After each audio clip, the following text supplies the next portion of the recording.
is Miss Bernadette Nasuna Semakula. Yes.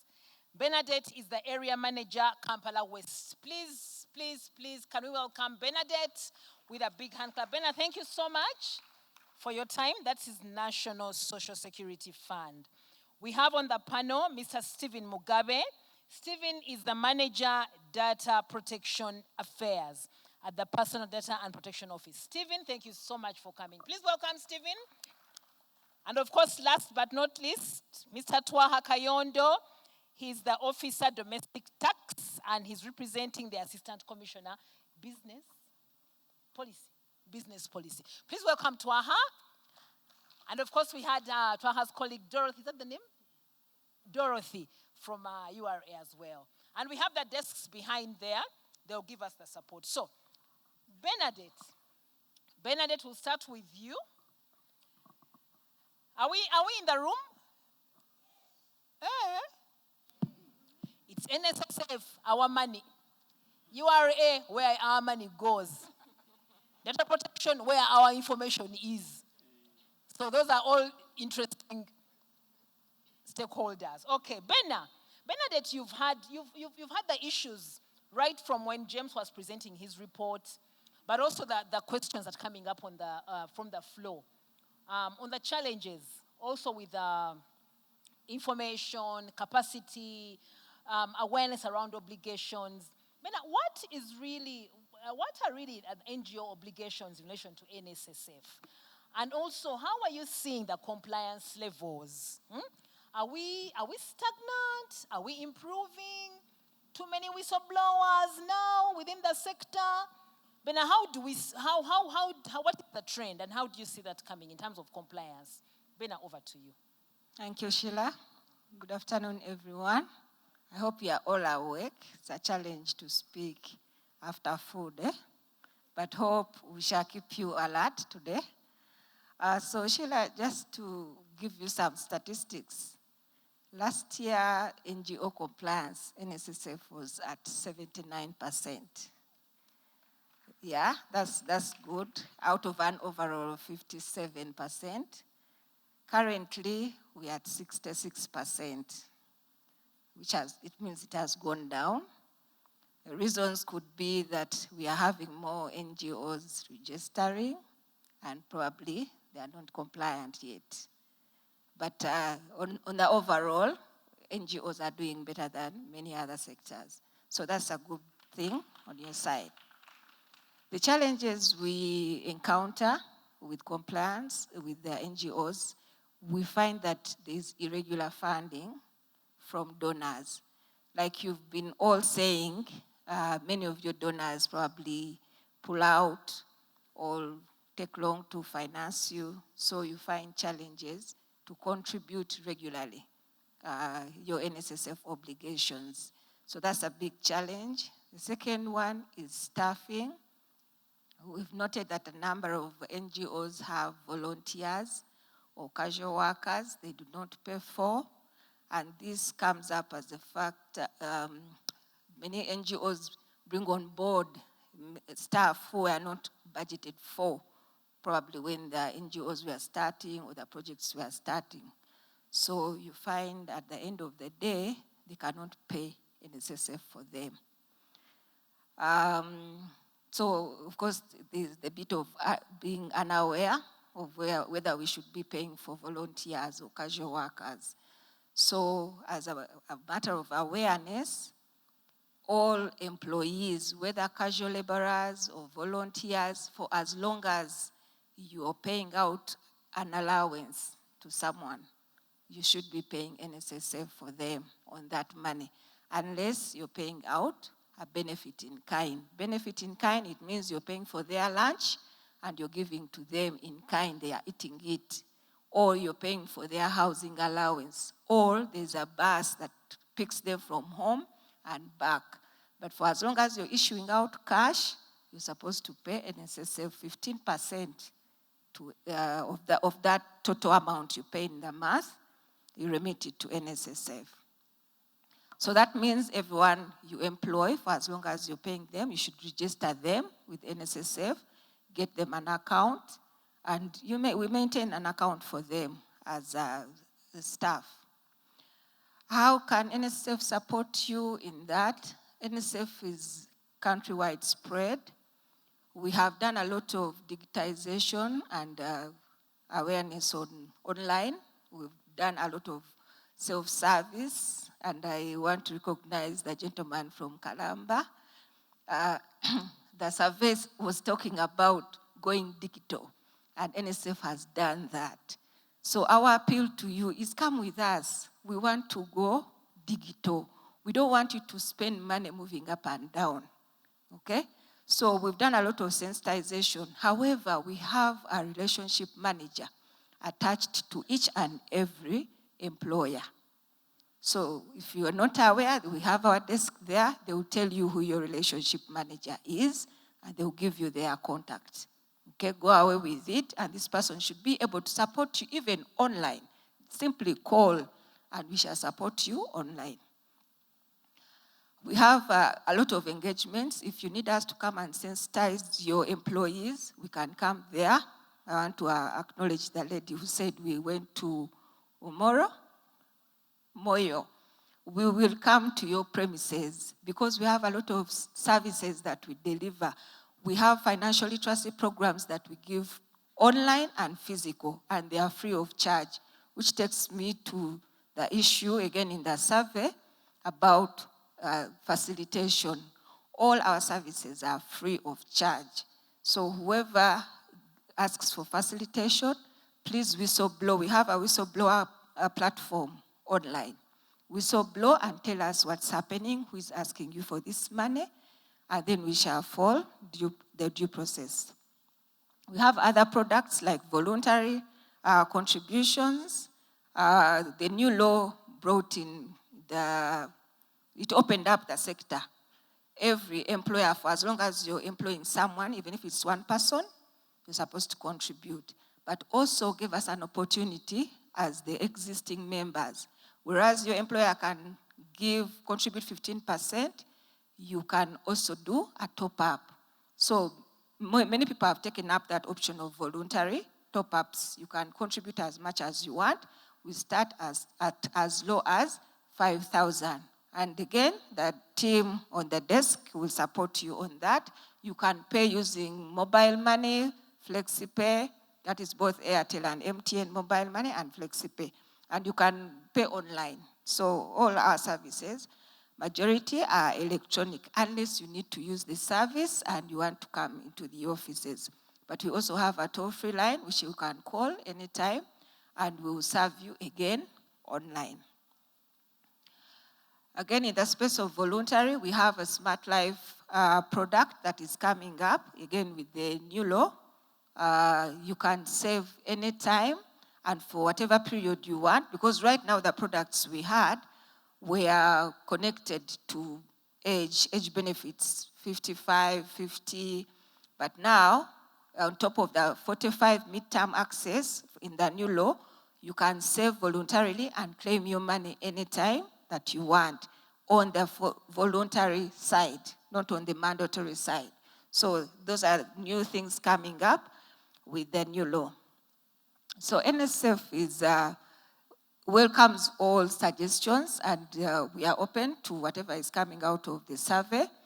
We are an agile organization that keeps changing depending on the circumstances of our customers. So whatever comes out, we hope to be shared with us, and whatever we can pick out, we shall use it to get better. I thank you. Very much. Thank you, Bernadette. Thank you for making us wiser, but also for really understanding the challenges of NGOs. The issue of volunteers is real.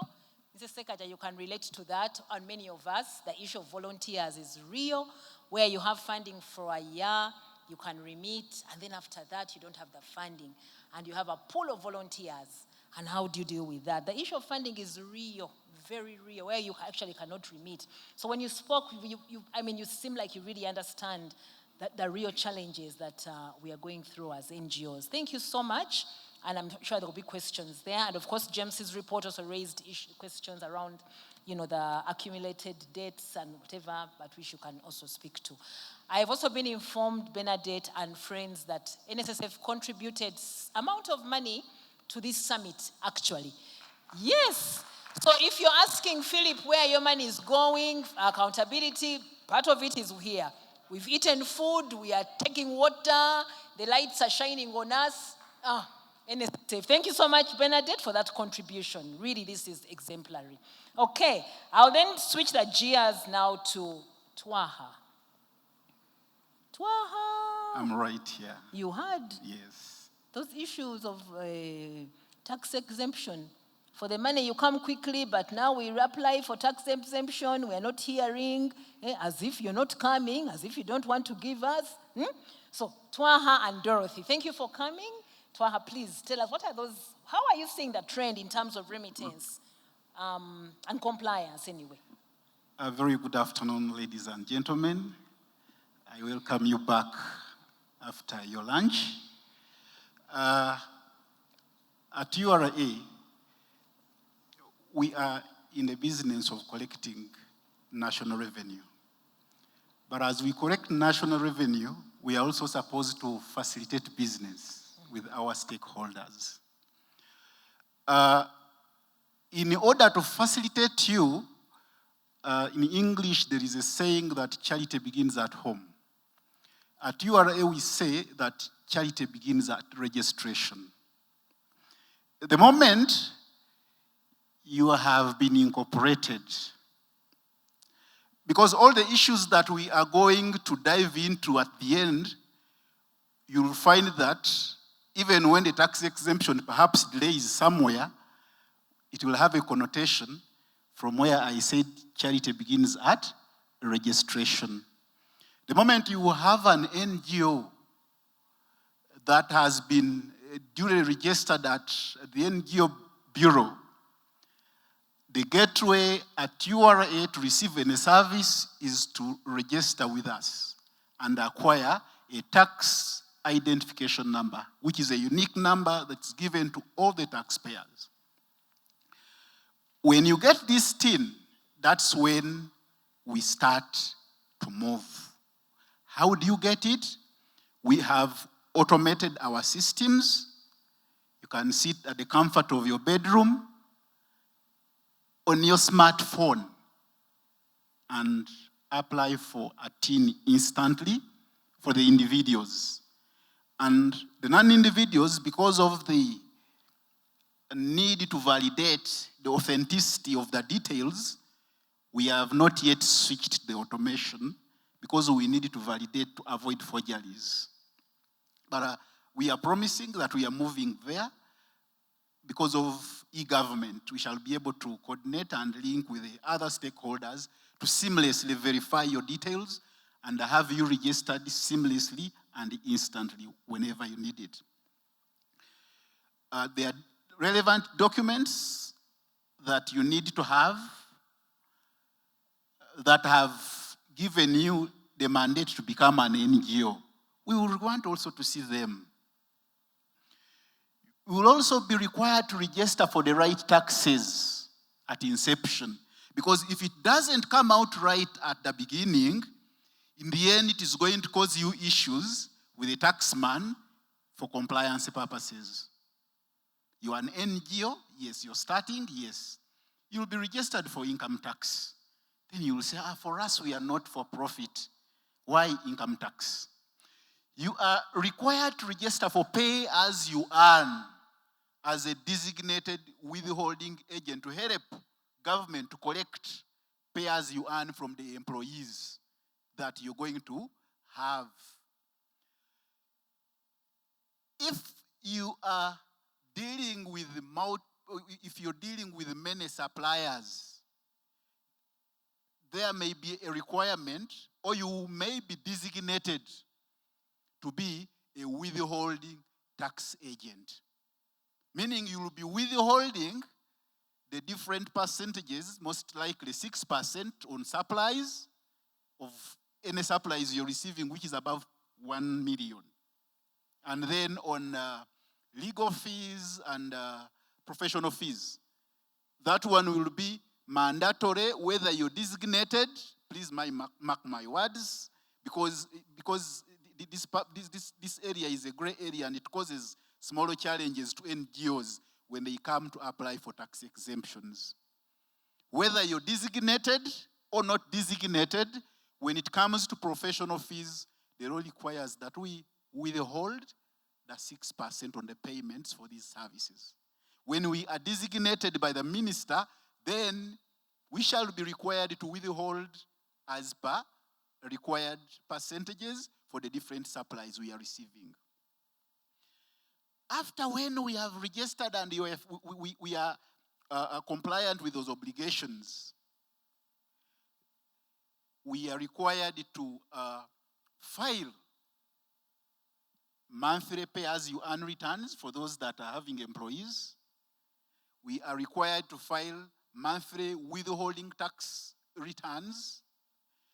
We are required to file income tax return, and I repeat and mark my words, even when you are a non-for-profit organization, even when you have received a tax exemption certificate that exempts you from paying income tax because you are not for profit, the law does not give you a leeway not to declare at URA. You're supposed to file returns. And this is where we're getting a lot of problems and challenges with most of the NGOs, because they presume that they are not for profit and they are exempted, they even have certificates, so they don't file. No. All of us are required or mandated, obliged, should be the right word, to file annual provisional income tax returns and final income tax returns. Because these returns will be used to verify the relevant information and documentation that you will provide at the point of application and reviewing of your income tax exemption certificate application. You have annual audited books of accounts. They are simply the ones that will inform the income tax return. What is here is what you put here. We've budgeted so much on salaries and wages, an amount of 2 billion in this financial year. It should be seen. Because, like I started, and I quote that URA is in the business of collecting national revenue for national development. We would want to facilitate your income tax exemption when you are compliant and paying your fair share of tax. Not the income tax, but on the pay-as-you-earn you're collecting from your client, your employees. So we find lots of issues that prolong the period of processing your income tax exemption, if I may go into the survey a bit, because of some of these challenges. You've declared so much in the audited financials, and the audited financials are not speaking with the income tax return at the point of salaries and wages. 2 billion, we are seeing you've only brought at URA 500 million. That becomes, we should verify, because by the time the commissioner issues you with a tax exemption certificate, we are exempting this income that doesn't confer private benefit. The exemption that URA issues under 21BB of the Income Tax Act, this institution should be a non-profit organization, could be dealing in religious activities, could be totally charitable, could be an educational institution perhaps, if I am to discuss that, whose object is not for profit. You see, there is that aspect of not for profit. So if we come and we see you've declared so much, but they are not speaking with what you brought to us, then there is a question of conferment of private benefit. Then we say, Water Aid International. We need to find out a few of these. Then you come, we write to you, we discuss with you, we rectify. You tell us, some of these amounts were spent at NSSF and we did not include them at this point. Are we getting? Then, at the point of incorporation, there are relevant clauses that you must mark from today. The dissolution clause of a non-profit-making organization. Pretty often we get these challenges because we go to lawyers, like the predecessors who are here said, and you want to incorporate and go and register a limited by guarantee company. And these lawyers don't have much of this time. They have templates. So for them, they will simply pick a few of your details and input your names and location and all that, and fail to amend those specific provisions that matter. Please mark this provision. We have what we call a dissolution clause in the Articles and Memorandum of Association. It is the one that speaks and categorically puts it clear that there will not be or there shall not be conferment of private benefit even at point of dissolution. Because the income that you have used to put up these assets that perhaps will be shared amongst you if the dissolution clause is not speaking, will have been accumulated from income that has been exempted. And therefore, if in the end it is going to be shared amongst the directors, it will confer private benefit, and the law doesn't allow that. So the moment you bring to us in the articles and association of memorandum and articles of association that doesn't speak, and I quote, that upon winding up, if there are any circumstances that provide that the organization should wind up, for example, the accumulated organization properties after settling whoever the organization owes shall be distributed in a manner to any other organization that has similar objectives.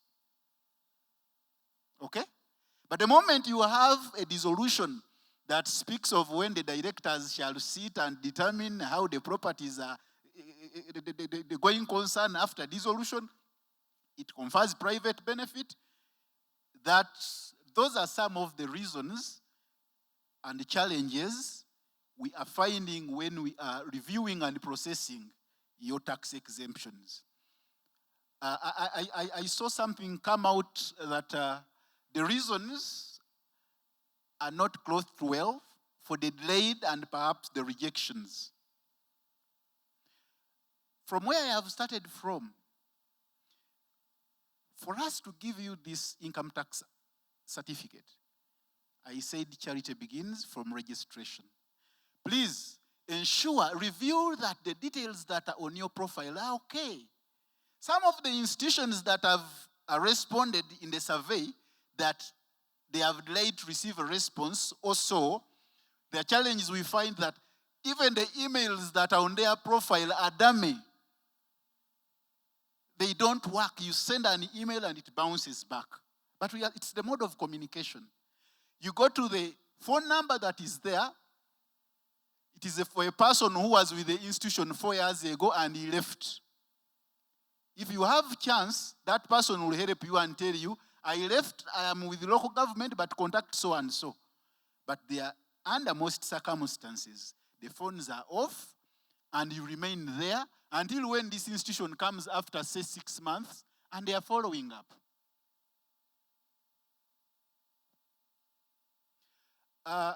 We also need to look at the directors, because these directors are trustees to these institutions. They should be people of a high repute. You've entrusted them to hold this public office or public organization. If they are earning from the institution and their employees, they should be seen on the pay-as-you-earn return. If they are not, and they have other sources of income, they should be duly declaring their incomes in their income tax returns. If somebody has moved out of the institution, please contact at URSB. Make this resolution and amend and update the status at URA. Because for me, at URA, we shall review what you gave us vis-a-vis what you're giving us in the current documents, and they are not speaking. And that will deter the quicker response. It is also true from the survey that there are some instances where delays have come and they are on our side. It is also good to be honest. The delays initially were there because these tax exemption applications were at your specific offices where you operate. The lady in Moyo would apply and the application gets to Moyo and it is processed from Moyo at a certain point until when it comes to the head office. Someone in Imbarara puts in Imbarara. Somebody in Chisoro comes to Cavalry, and all cutting over the whole country. And because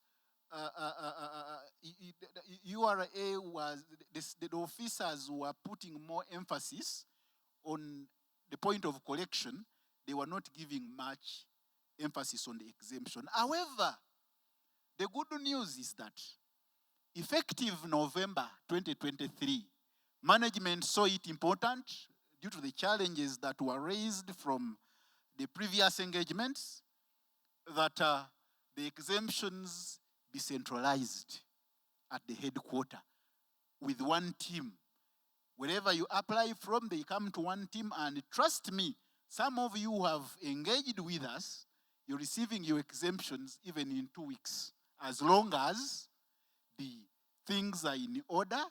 Even when they are not in order, but you're responsive to the communication and we rectify, we are processing these tax exemptions as required.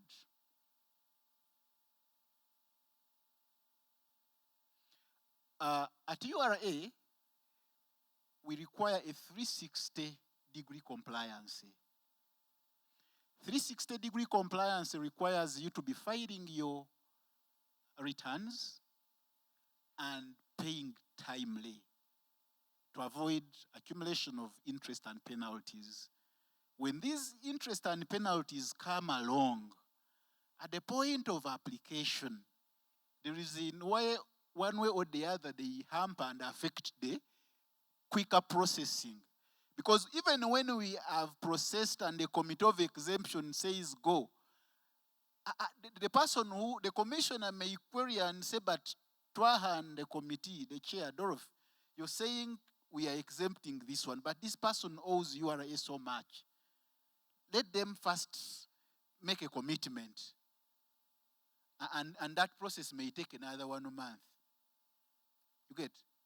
Yet at URA, even when you have a liability, we have a room for dialogue, we have a room for ways on how to break and pay the portions in the memorandum signed therein.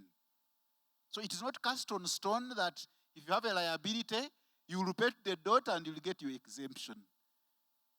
It's a question of agreeing and understanding as long as there is dialogue and communication. And that comes to the other thing that I said, that at URA, whatever we do as a tax administration body, charity begins at registration. If things come properly at registration, then all the other tax administration processes and services will be facilitated as faster as may be required. Thank you. I think I can give Dorothy, if Dorothy can add anything. Yes, Dorothy, do you have anything to add? Please. Okay, thank you. Thank you for that. Am I okay? Can you hear me? Yes, thank you for that presentation. Just maybe to just add on a bit, just to let you know that the process for income for exemption. Of course, URA comes in at the point of granting exemptions for NGOs. That is where our interaction happens when you want to apply for exemption or when you want to comply. Now, of course, the process starts online, like already mentioned. You place your application, you lodge your application at the URA web portal, and that is when we start that processing. Now, as part of the requirements, the key areas that we look at is we are first going to, yes, you say you want to be exempted. The law highlights different areas or different categories for exemption. So we'll look at your eligibility. If you say I'm a charitable organization, that is one of the areas we are going to look at. If you say you're charitable, then we will ask for documents that relate to this, what you do, your activities. We are going to ask for your audited financials. We are going to look at your annual reports, and all of this is just to interrogate and confirm to us that actually what you claim you say you do as per your articles and memorandum is actually what you are doing on ground. So one of the areas we test is eligibility. Are you eligible? Are you a charitable organization or a religious institution? Because that is what qualifies you as an exempt institution. Then thereafter, I think he put a lot of emphasis there. We'll also look at your compliance. Because many NGOs believe that you are inherently exempt. And that is where most of our challenges have been. So you find a person assumes because I'm an NGO, I'm not supposed to file returns with URA. I have no compliance obligations with URA, but the compliance obligations still stand. There are areas where you need to comply when it comes to filing your returns, filing pay as you earn for your employees, filing withholding tax returns for suppliers. That's for those who are designated. And if you're not designated, then you still need to file or account for withholding tax on professionals. And professionals here, I mean, they could be consultants, you could have had dealings with lawyers, you've had dealings with your auditors. So we expect you to hold 6% of that fee and account for it to URA. That's where the obligation comes in. Then we also have areas of the trustees or the directors. I think that's also one of the biggest areas we've had, where you find many NGOs do not account for their directors or persons, let me say persons associated with the entity. We also interrogate the compliance for such persons. So our expectation is that the compliance for your related parties must also be up to date. So those are basically the key areas. We look at your eligibility, we look at your compliance, documentation. There are a list of supporting documents that we require from you. We have a few samples here, which we shall share out with you. And for those who may not get, we can always share online if you share with us your email addresses. So as long as all that is in place, then acquiring the income tax exemption should not be an impossibility. We have granted exemptions, and we still grant them as long as you are compliant and you are able to meet the obligations that we expect of you. But I want to give you that assurance that yes, many NGOs have obtained exemptions, and we do grant income tax exemptions. And possibly to remind us that even when you have an income tax exemption, it doesn't mean that you stop complying, you stop filing your income tax returns. We still require the obligation to file still stands, even with an exemption. Because the filing of the returns is information for URA. You as an NGO, you may possibly be exempt, your income is exempted, but you have dealt with the interactions you've had, the business, the transactions that you have had. We need this information. So you find that this is still information to us, and that is why we still require you to file. Yes, thank you. Otherwise, we are available. The office is open. The process is now much simpler, like he has said. Initially, it was a bit complex because the process was being handled in our offices countrywide throughout the country, and that caused a bit of the delays. and management, so it fits that if we centralize the process, we shall be able to have faster processing of these cases. And as at November 2023, the process is much faster, it's much simpler, a one-stop point of any issues, any challenges, you can always reach us on the 4th floor Business Policy Office, the URA Tower. We are available to support you and offer you service. Thank you. Thank you, Dorothy. Thank you, Twaha. Exemptions. Okay, we'll now move to Stephen. Stephen, you were the darling of James this morning, the Personal Data and Protection Office. We got very good feedback from the report that James presented. But I'm sure even with that feedback, there are challenges that you are still seeing, some kind of trend in terms of compliance, but also in terms of challenges. What common challenges are you sort of witnessing and seeing or sorting out from NGOs, and how are you responding to some of those? Thank you, Stephen. Thank you. I want to confirm that whatever James said is 100% correct. But like you said, we still have a few challenges with the compliance from NGOs. And I think the feedback is based on how we handle the challenges that the NGOs have. Our office expects that all NGOs adhere to the principles of data protection. And we expect the NGOs to achieve this through 4 main tasks. That is registration with the office, reporting any data breaches, handling complaints, and filing annual compliance reports. Now, what are the challenges that we find with the NGOs in those key areas? 1, with registration, we still get quite a number of registrations submitted on the online portal that are incomplete. Probably sometimes it is because they have deadlines, they want the registration done, and someone submits an incomplete form, but our office is always ready to get back to the NGOs, to get back to whoever is registering, to let you know where the issue is so that your registration can be completed very fast. And then the other challenge that we have is delays in application for registration and renewals. It's a requirement for renewal of licenses by the NGO Bureau that you have a valid registration certificate from the Personal Data Protection Office. So towards the end, the expiry of one's license, they will register today and expect you to deliver the certificate the next day so that they are able to meet the deadline with the NGO Bureau.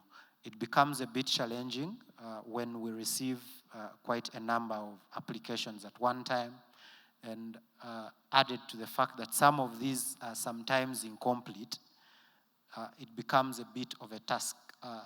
Sometimes the NGOs feel we are not giving the right attention, yet on the other hand, it's the delayed submission. So we encourage everyone to make sure, give it a minimum of 1 week. I'll guarantee you that once you submit and everything is okay, a minimum of 3 days, you'll have your certificate out. And then the other challenge is once the registration is done, whoever has registered and received the certificate feels, now I am compliant with the Data Protection and Privacy Act. Compliance is a journey. When you register, we take you through different steps to ensure that you comply. We offer online trainings. These happen monthly through webinars. You can reach out to us for specific training in case you need to.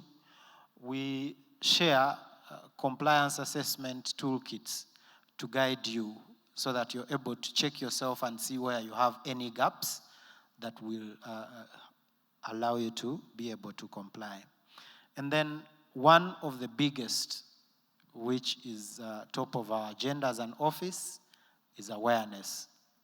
I know NGOs comprise of our biggest number of registered entities in the office, and for that we appreciate the efforts from the NGO Bureau and DPI, because with DPI and the NGO Bureau, we've received the numbers increasing every time there is a gathering like this.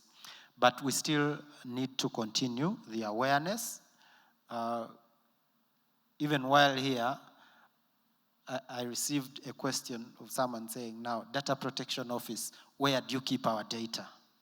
Okay, there is still that awareness gap where people think as Data Protection Office, we are the ones keeping people's data. So it's important that we continue to create awareness, and as indicated earlier on, we do collaborations with different regulators to work together and continue to spread the word of awareness.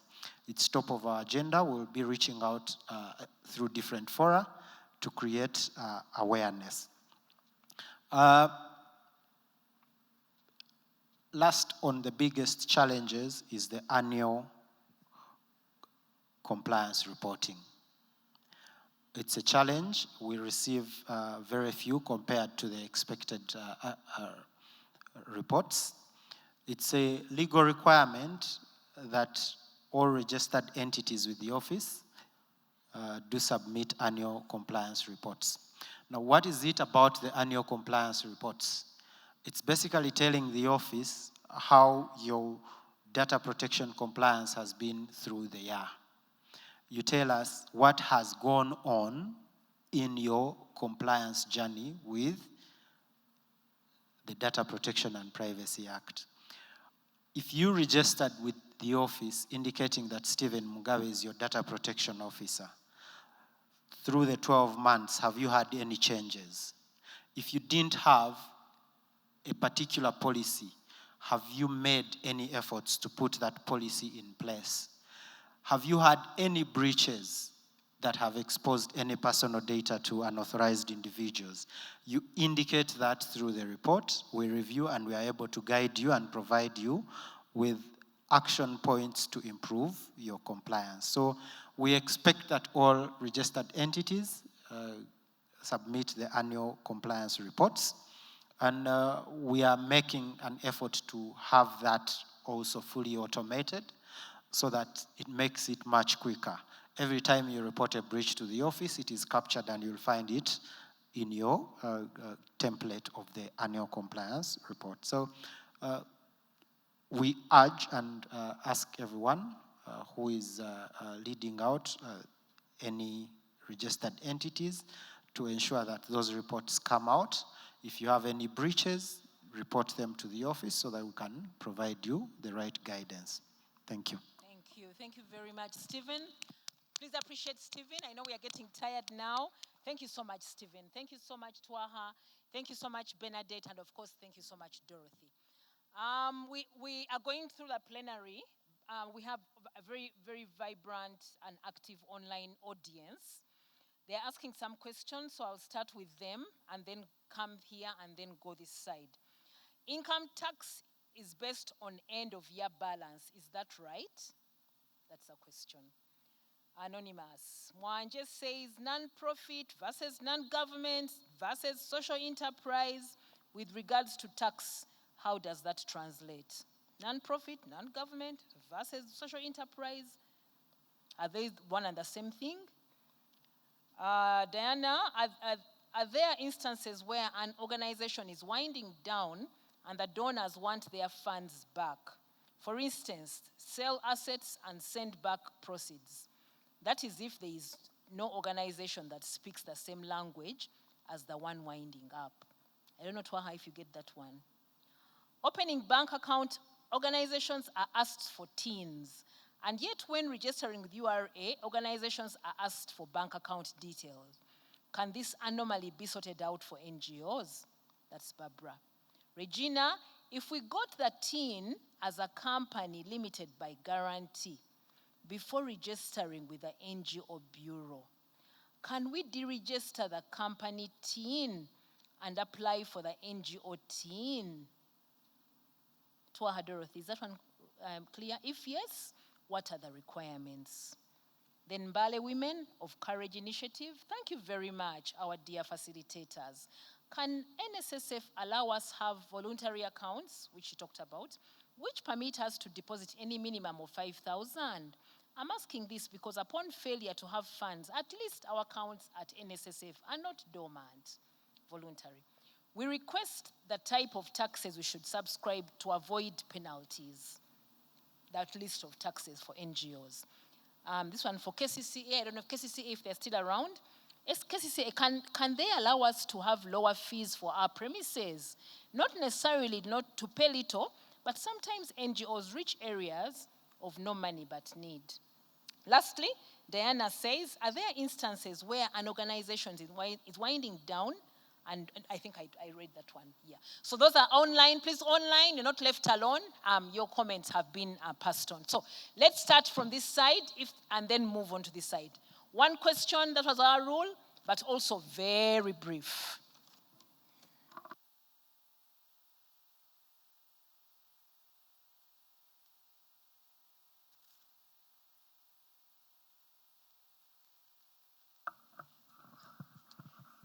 Thank you very much, our panelists. My name is Namasa Juliet Faith from Busoga Governance and Social Accountability Network. My question goes to the panelists from data protection. Why is it that FIA does not charge a fee and you charge? And then I also expected you to tell us the fee that you charge, because not all of us here know that. Thank you.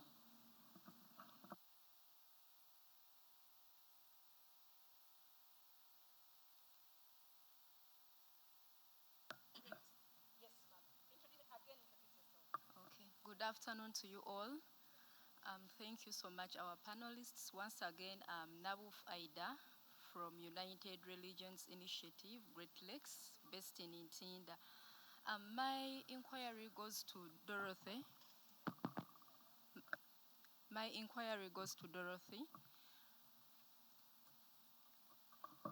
Okay, is it okay now? Sorry about that. My inquiry goes to Ms. Dorothy. Income tax incorporates both, is it Dorothy or from URA? Yeah, him. Both. Okay, so, okay. Income tax incorporates both provisional and the final tax, because we are required to pay provisional for the final tax. My inquiry is for non-profit making organizations. We all know that they do not have any profit, and they are NGOs with no income generating activities. How should we approach the provisional tax? Because for provisional, you're supposed to pay something. Is there a nil provisional tax? Or because for final, there is nil final tax, but for provisional, we are not sure whether we are supposed to pay something or we are not supposed to pay anything. Okay. Thank you very much. Provisional. Then to NSSF, I'm sorry. Oh, it's okay. I'm sorry. Yeah, for NSSF, in the event of funding constraints, what is the best course of action? Because on our side as NGOs, in case there is no funding and we are filing new returns, we keep receiving default notifications. So kindly advise us on how to go about that. Okay. Bernadette, new returns, the notifications still come in. How do we sort that out? Okay. This table, yes. Hey, you come this side. Hey, Charles. Jovia. Oh yes, I'm Jovia Komjisha from Mbara City. I just want to ask that lady about NSSF. There are some businesses which actually employ many people. It is a business, it is even registered as a business, but it does not want to remit NSSF to, of course, to NSSF. And you might find that even your child has been working in that business for more than even 6 years. When you talk about that, they will say that for us we are not supposed to do what? To subscribe to NSSF. So is there a way now? Those businesses also, those business people who are actually they are manipulating our children. How can they also make sure that our children also benefit from that? Thank you. Mother speaking for child. Thank you very much, Jovia. Still this side, Charles. Thank you so much, Sheila. NSSF still. There are situations when we get messages when you delay to pay the NSSF monthly kind of payment. But there are scenarios again whereby you send a message even before it's not yet time for penalty. How does that happen? And two, at what level do you start penalizing someone? How long does it take to start penalizing someone when people have not paid? Okay. Thank you. Thank you, Charles. How long does that take? Yes, my dear. Introduce yourself and where are you from? Thank you very much. My name is Mgerwa Kasim Habib. I coordinate a team of young people in Masaka under the Center for Younger Generation Empowerment. Mine goes to URA. On the procedure of acquiring a TIN number. This is a case that happened to me last year. I used to get messages from URA to file returns on a TIN that I don't have any idea of. I would get messages around December, if I'm specific, that you go to your Masaka offices and file your returns.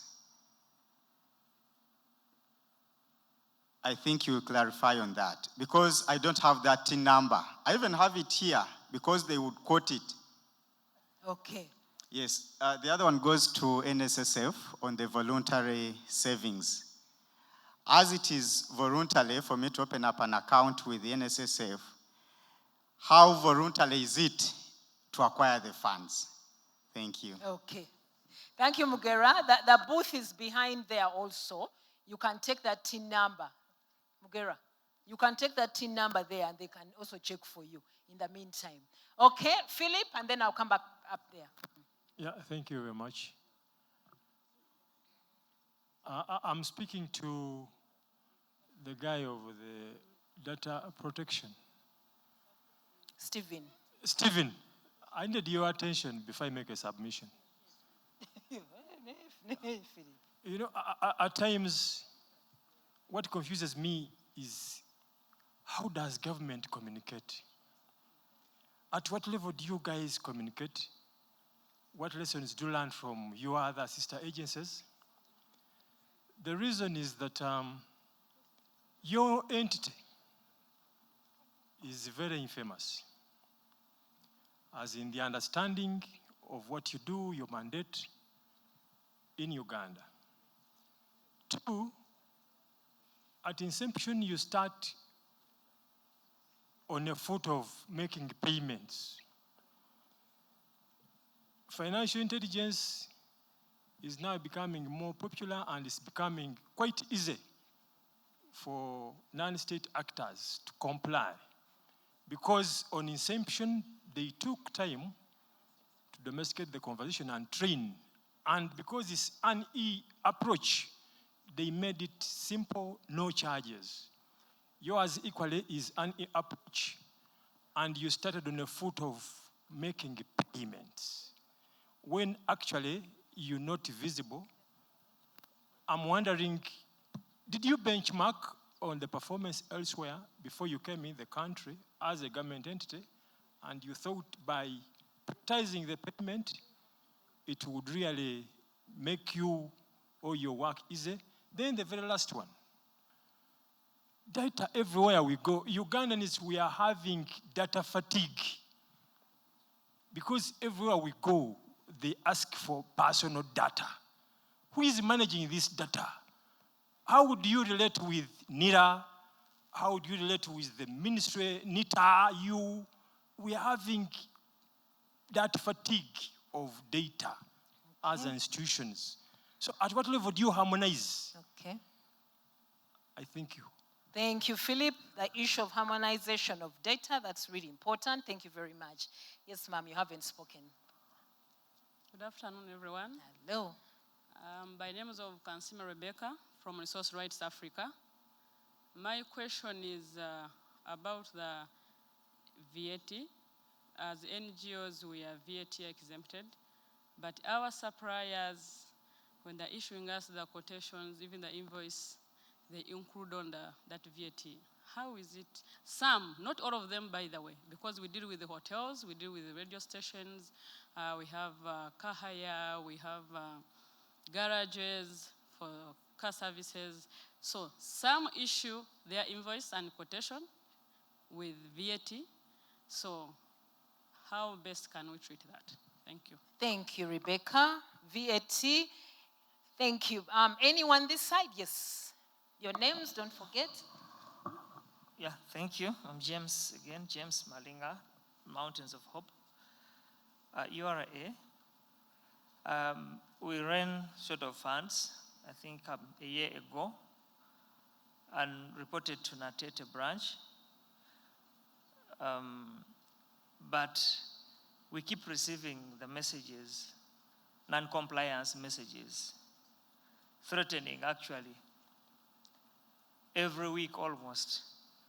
Fortunately, even the names of the persons sending are included in the emails, and yet those are the same people I reported to. I don't know how I can be helped on this. At least NSSF understood, and they no longer send such messages. And then secondly, still to NSSF, I discovered of recent that I was born in 79, not in 81. Yeah. I'm 45. I discovered I can now access my midterm, at least. So, is it possible to change the data in the system that I was born in 79? Okay. Okay, James, Yeah. thank you very much, James. Just hold on. Anyone? Thank you, James. I'm coming that side, no worries. Anyone here? Anyone there? One short one, please. Good afternoon once again.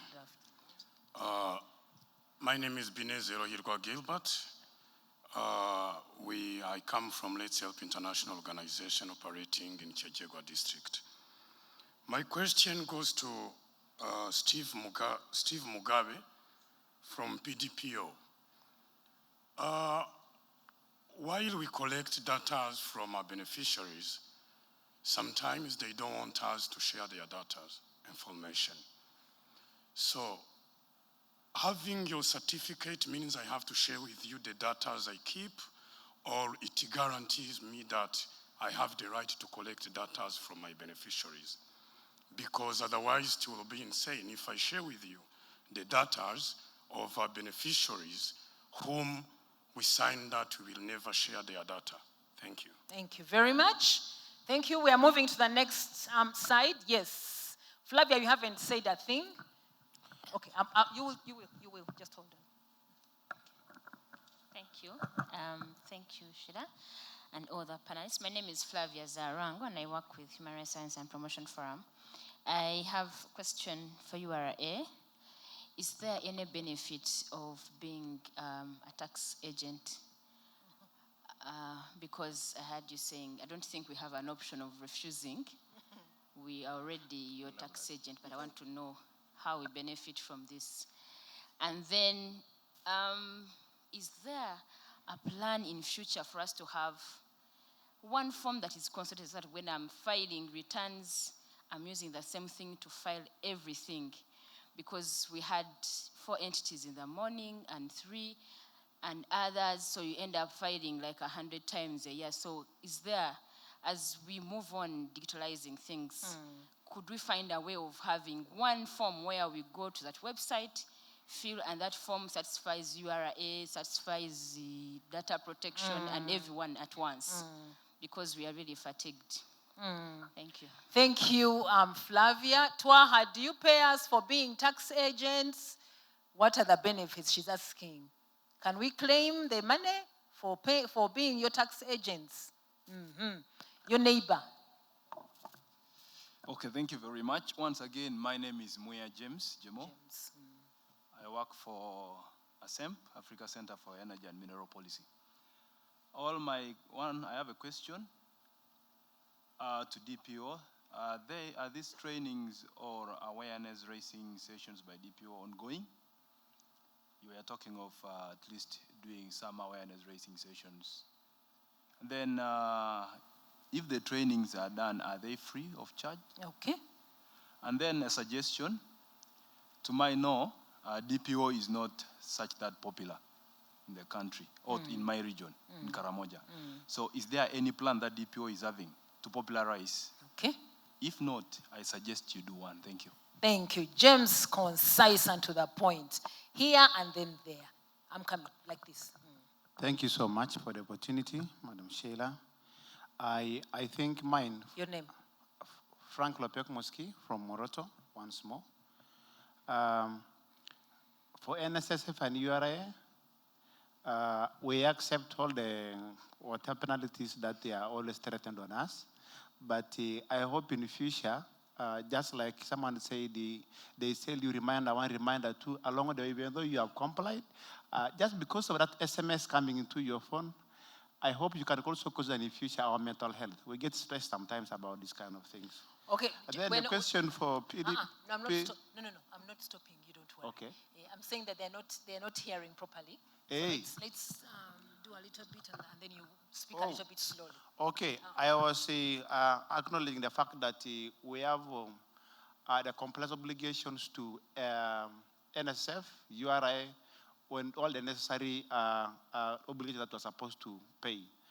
We accept that, but on the part of repeated reminders, we feel in future we get a systematic approach. When someone has cleared or has complied, you don't send to them again an SMS, so it stresses us.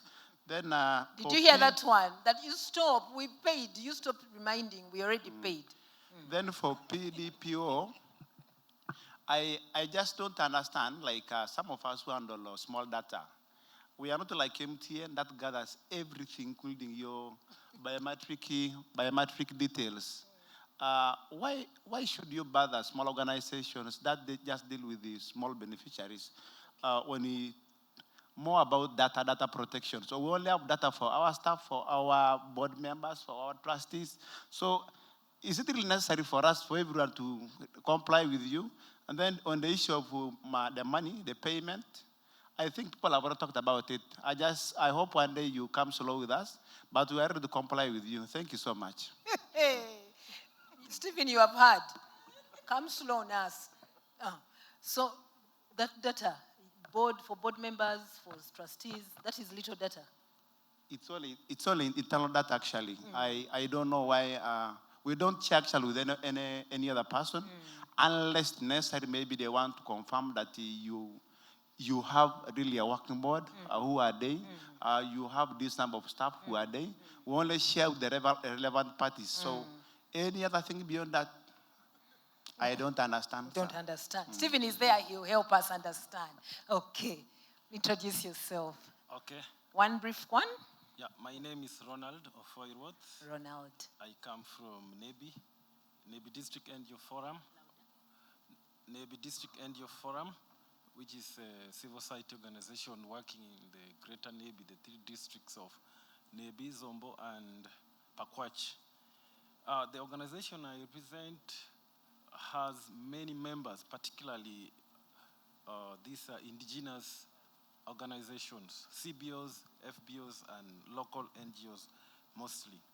Now, my observation straight to NSSF is that the new laws, which has now brought on board that anybody can be paid NSSF, I want to say is a very big disadvantage, particularly to upcoming NGOs, because many do not have the infrastructure to sustain this. If you look at the infrastructure required to manage payment, you have one bank 50 kilometers away, and this is a small NGO starting. You need to open an account, you need to liaise with the URA, because now you're not going to say you're going to pay when you're lacking some of this. My challenge is that many of the CBOs find themselves forced to become NGOs by the current legal regime, particularly the NGO Act. If you're operating in one sub-county and tomorrow the local government separates into two, you either stop operating in one area or you're forced to move higher to qualify. Otherwise, you will be operating outside the law. So that's a big challenge that just even if people are being paid piecemeal, they should be paying this thing. It's not realistic to many of these people. And to URA, I have a small question. Are we expected to pay wages are wages of casual laborers subject to withholding tax? Imagine a scenario where I'm doing a project, I have 20 casual laborers, and maybe they earn 10,000 a day, and I want to pay them over, instead of paying them daily, I'm paying them maybe weekly or bi-weekly, but the amount exceeds 1 million. Am I expected to pay withholding tax? Okay. Lastly, for PDPO, we appreciate that it is easy to work with you, particularly online, but we have one major challenge. Validity of your certificate is too short. 1 year and you're paying 100,000 every year is too burdensome. And generally, to all regulating authority, we should realize that when you're first dealing with the NSSF, before you finish already, URSB is with you, financial intelligence, PDPO, NGO bureau, and so we might end up just doing regulation only for our sake, particularly in rural areas, people who are not yet doing well. Gone are the days when donors used to pour money to civil societies. These days, very few succeed. I'm speaking on behalf of these small NGOs coming up. Yeah. In other words, this too much regulation is killing down these small NGOs. In the end, we're only having big international NGOs forced to be the one to work locally in the sub-counties because the local ones are getting out of touch. Thank you very much. Even big ones have problems also. What's your name again? Ronald Foirwa. Ronald, thank you very much. Is the compliance, the framework, is it facilitative of small organizations or is it killing organizations? Yes. Now I'm going to be very strict because it is 4:30. Okay, I'll be brief. Okay. I'm called Evelyn from TLC Fort Portal. My question goes to URA and also to NSSF. Yeah, let's put aside salary earners. Most projects you find we are employing. We employ, how they call them? Sorry? No, volunteers. Yeah. So are volunteers supposed to pay for URA, and are they supposed to also remit to NSSF? Thank you very much. Issue of volunteers, thank you so much. Okay, we're moving. That was very concise, thank you. Okay, one short one, another one. Thank you very much. My name is Weche Robinson. Robinson, one short question. I am coming from Lira. I work for SAV Uganda. Mine is going to the URA. I got surprised one day when I went to URA. I thought I was dealing with an officer, but I was dealing with a driver. Actually went there because there were a lot of penalties that I needed to sit down and talk about it with an officer who was sending me an email. And when I went there, first of all, this driver asked me, are you going to pay? Yes, I told him, yes, I'm going to pay. And then he began to, I think he knows the process. He began to help me because I had about 800 that I had to pay. And I wanted to pay, I wanted them to help me so that they can reduce on the payment. And after going through with the system, he told me, you can pay 400. And then I told him, yes, we're going to pay using the bank account. And he told me, man, I thought you were going to pay cash. But now you're paying with the check again. With all this time I've been spending with you, again you're going to pay with the check. And I told him that's the process we have to do because we are running an organization. We at least from 100,000 we're supposed to write a check.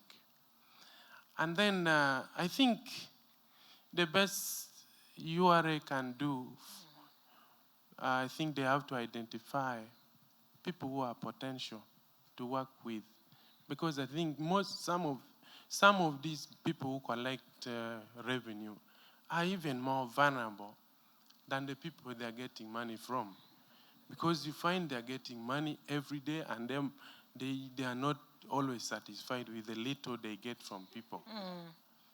So I think they have to be more organized in their ways of getting money. And then going to NSSF, we had this scenario where we always get a lot of messages. Even when I was seated here, I got a mail telling me, actually they called, telling me that, you have to file your return, you have to pay your penalties is due. I think at some point, the messages are too much that you can't even if you've responded, they're still coming the next day. I don't know if you don't have a good system that can guarantee has. Okay. Thank you. Thank you very much. The questions are very clear. One short question. Yeah. This is Frederick from Butambala. This is to URA. You are so much based in cities. And some of us, the districts that are locally based in the rural areas, the access to your offices at times is a problem. What is your plan to make sure that you reach down to us such that we don't have these double expenses? We pay taxes, then we have transport, then we have airtime, all that kind of stuff. We don't have a lot of money like revenue. Okay. The last one is, I'm just re-echoing this question. What is our contribution as NGOs in terms of tax payment? Okay.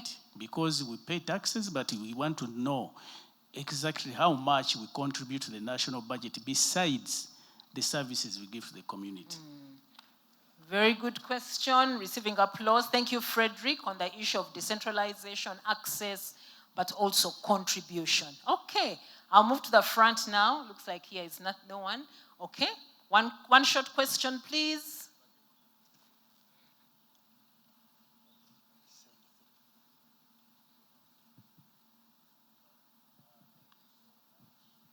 Alan, louder.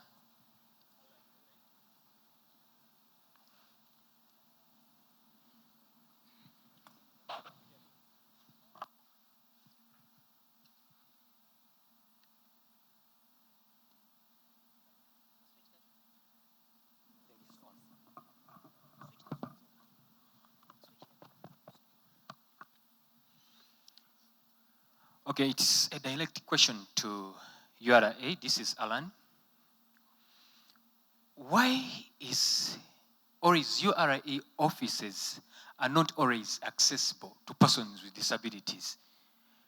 I am puzzled why you always use higher floors. In Igulu, URA office is on the 3rd floor.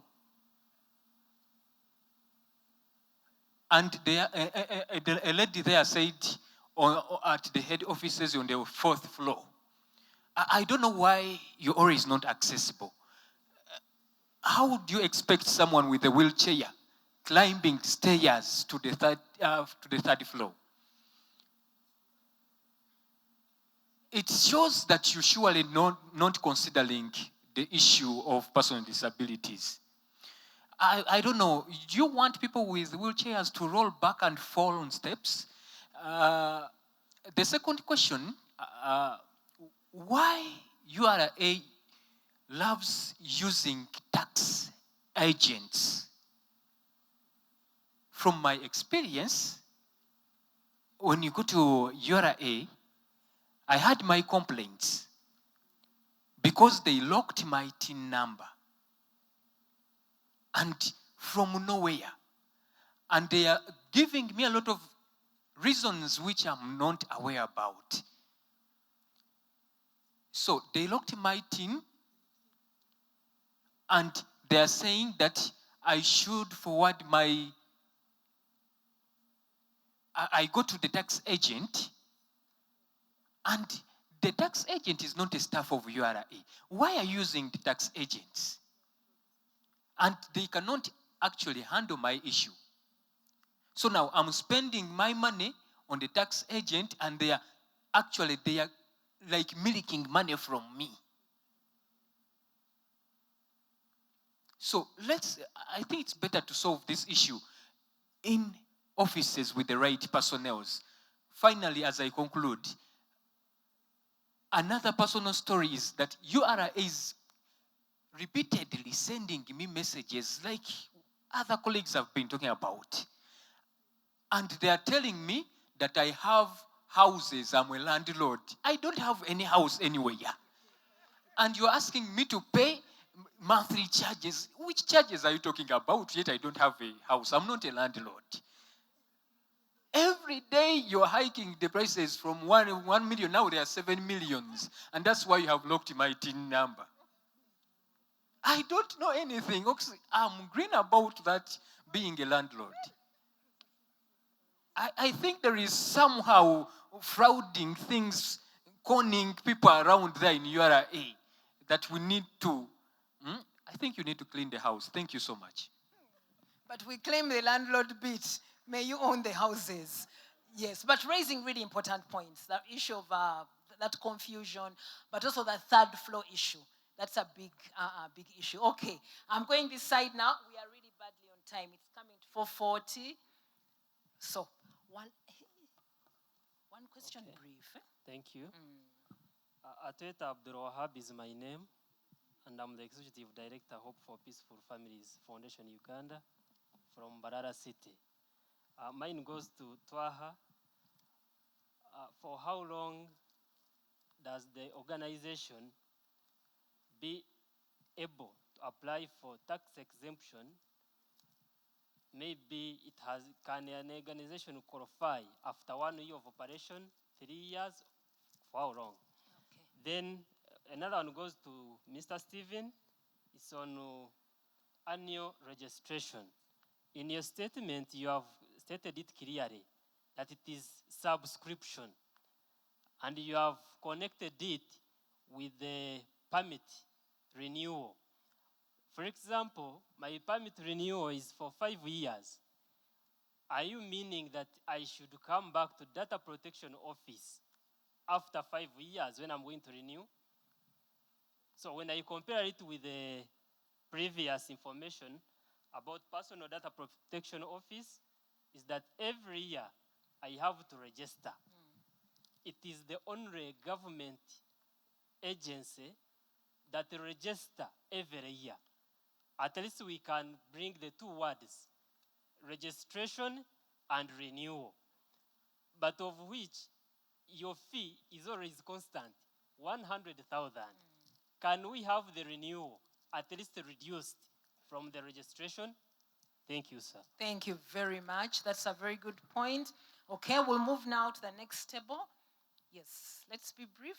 We are really hard pressed for time. Yeah, thank you very much. I'm John Rex Achila, the RCC Mbale. First of all, I would like to thank the researchers for these presentations which have been generated and so important. But I want to advise Dr. James that the research that was conducted was collecting more of the perceptions of the regulated on the regulator. I think sooner than later, let us also have the reverse. Secondly, I would like to encourage everyone present here, as part of the regulatory bodies, as an RCC, I would like to request that we improve our readability on the existing laws. I have personally appreciated for you, the organizers of this workshop, I've appreciated the way the dialogue has been conducted in this workshop, in this summit.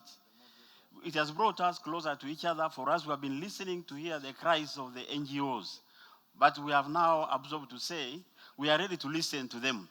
And if we continue with this kind of dialogue, I am very sure we shall close the gap that is there.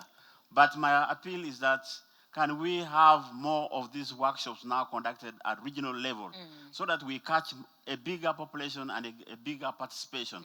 But let's get closer to the laws. Thank you very much. Thank you so much, Mr. RCC, and thank you for the support at the regional level. Thank you very much. Yes, Mr. Kakuru?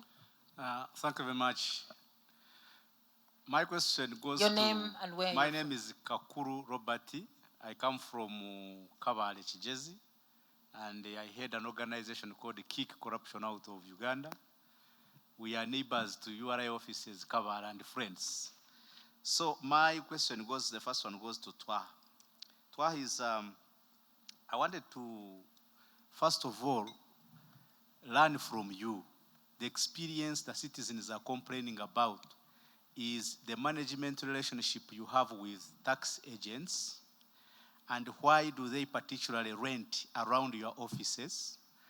And then when they go for services, at URA, most of your staff advise them to go and see the agents to guide them. Doesn't that speak to us that you could be the owners of those agents joints or businesses? And doesn't that show that you have insider trading yourselves by creating that? Why you refer? Now URA looks like hospitals where you are sick and they say go to pharmacy A. All doctors are referring to pharmacy A or pharmacy B. So what's that business with URA? The other one is, I have an experience. We applied for an income tax exemption certificate. It almost took 2 years. We were remaining with it 2 months. The certificate came, and then after those 2 months, we were supposed to again apply. How long does it take, and why is it so short? And how convenient do you think, as a manager, as an administrator of the tax, to us? And then lastly is to Bernadette. Bernadette, my question will go to, interest will go to your audit department of the NSSF. Is it by design or the way you manage your auditing function to go to an agency, an NGO, and you want to audit, and then you carry all the files of an agency to your office? Is it a design? First of all, it looks like policing, it's chaos, and we thought auditing process is a learning process. So could it be part of your management styles? Thank you very much. Thank you, Mr. Kakuru. The issue of NSSF audit, that is really key. Tax agent has come back again, Dorothy and Mr. Twaha. How is that? Okay, here. No one. Yes, Albert, short one. Thank you so much. Once again, my name is Albert Taremwa from Kavali. It's a short and brief observation. It's been raised both on NSSF and URA. But my concern with URA concerning the messages is that a message is written by one person and signed off by another. So we don't know who to respond to, the writer or the one who has signed off. Because one is maybe Doreen, then the person signing off is maybe Joram. Now, DPI, Personal Data Protection Office, I have a concern because this one is proved beyond any reasonable doubt. For people who have phone covers of this nature, you realize that these covers basically come from Rwanda. And these phone covers have tracking devices. I don't know whether your office is aware of that, or it is an issue that is generated from the security agencies that needs your attention. Because when they are tracking me, they are tracking what I'm saying. That means I'm not safe. And also that goes especially to hotels. We check in, like someone said, we are data fatigued. Other than the NITA, the NIRA, and so on, we are also giving the same personal data to every place we check in. Please advise on the way forward. Okay. Thank you. Thank you very much, Albert. Thank you very much. I'll turn it over now to our panelists. It's 4:45. It might be impossible to respond to all the issues. I know you'll try in very summary, but we can still keep the engagement and the talking going. So anyone can take the floor. And thank you very much, plenary. Yes, Bernadette. Okay, thank you, Sheila, and thank you everyone for those questions. One, just to give a general comment. A lot of them are feedback, which we shall take positively. And as I said, NSF is agile. We agree to change. And for the case of SMSs, that's what I would say. We are going to take that as feedback. But our messages are automated. If you have not paid for more than 3 months, you should receive these messages automatically. The system will send you a message automatically. However, we shall engage and see how to make it easier on your side. For the member who asked about the funding, how much? What can we do? What is the course of action?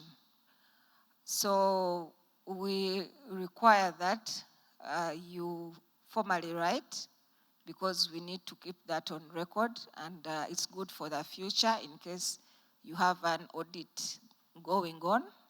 You have that information so that that period is not audited. But you have to make sure you're not paying anyone during that period, because you could file new returns just because you're not paying formal salaries. But there are people you're paying allowances. Those are the people who come and whistleblow to us. And when they come, we have to look for that money.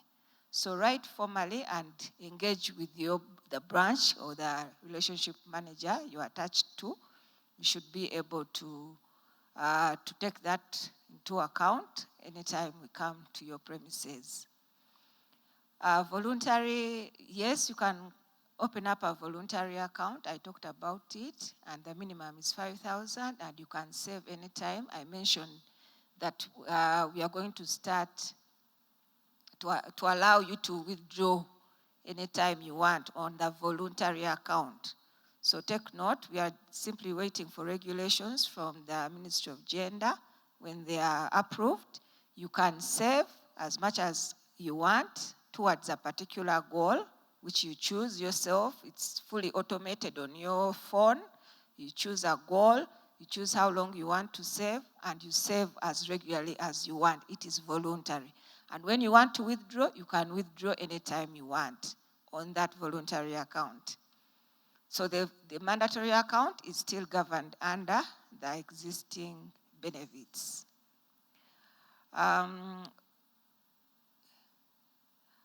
For a business that was not paying, that the lady has gone out, I hope she can get, okay, she's there.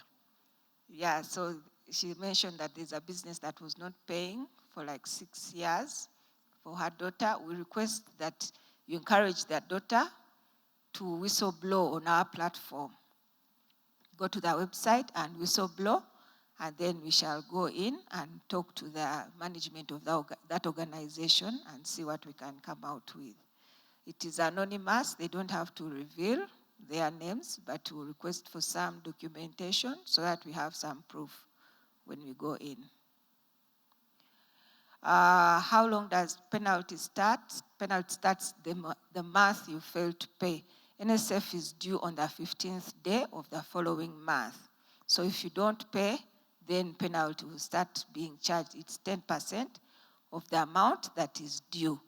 However, I don't know whether in the act you know it allows the MD to give a waiver. So if there are any challenges on your side, the MD can give a waiver. Don't be shy to apply. It is your right.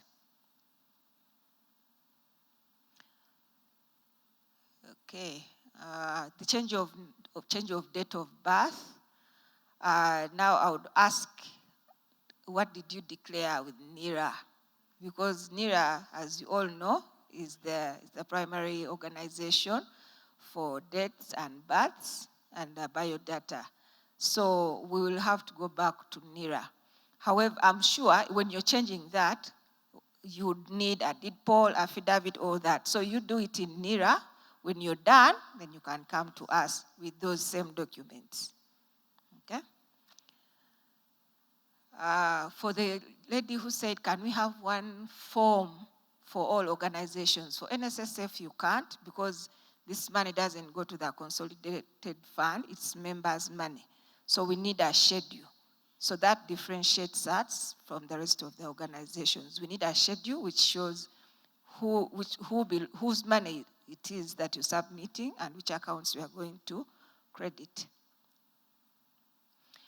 Okay, I think. Volunteers, I said volunteers, you have to pay. You know, the concept with NSSF is that we are saving for old age. Every time you wake up in the morning to go to work, you're growing old. As much as your organization is gaining or making profits or, you know, doing the service it's supposed to be doing, you're growing old.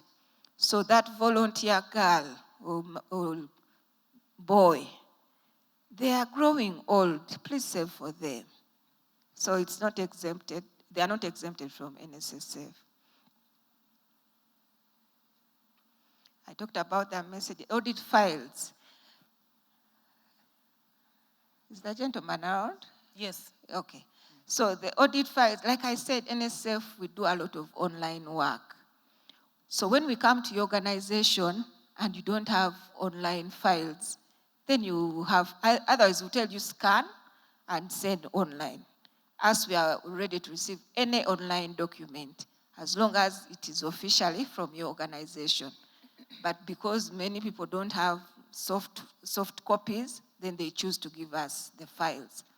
So if you have online documents, please share those ones, because us, we are more onto online services than, you know, physical services. I think that's it. Thank you. Thank you very much, Bernadette, for the attempt to respond to some of those issues. Twaha, one question I have here is, I would like to know if NGOs are required to pay stamp duty as you respond to. Let me start from where you've stopped. Okay. It depends on which transactions NGO is dealing with. For example, if they are in a matter of, say, they procured land in the names of the organization and they are in the process of transferring, the law requires them to pay stamp duty. I think that one is clear-cut. Then back to the questions that came from online. The first one is about income tax based on end of year or whatever. Income tax is based on the trading period, which is normally a normal accounting period for government that starts from the 1st of July and ends on the 30th of June of the following year. However, we split it into two. This question appeared somewhere again about provisional and then the final. The law provides that you file a provisional return within the first 6 months when you're diving into the financial year. The provision is simply painting a picture, and therefore, for purposes of the NGO, because you'll have to file your return when you've acquired your audited financials, which is the final, then the provision can be a nil. Then the final one, you'll file it after 6 months when the financial year has lapsed. For example, if it is the 30th of June, then we expect a final return by the 31st of December of that year. Then non-profit NGO, what is it? An ungovernment organization may be profit, may not be profit. It depends on the objectives that were spelled therein at the point of inception and the point of incorporation. And the memorandum and articles spell out this loud. Then some organizations decide to sell off assets when they are winding up. I have seen circumstances where the fund or the donor has conditions attached that say the organization assets that you use in the execution of a specified program as partners with them shall remain property of the donor agency. And therefore, at the point of closure of your project, these assets, cars, and whatever will revert to, for example, those dealing with USAID, you know this very well. Most of their assets remain a property of the donor country, the donor agency.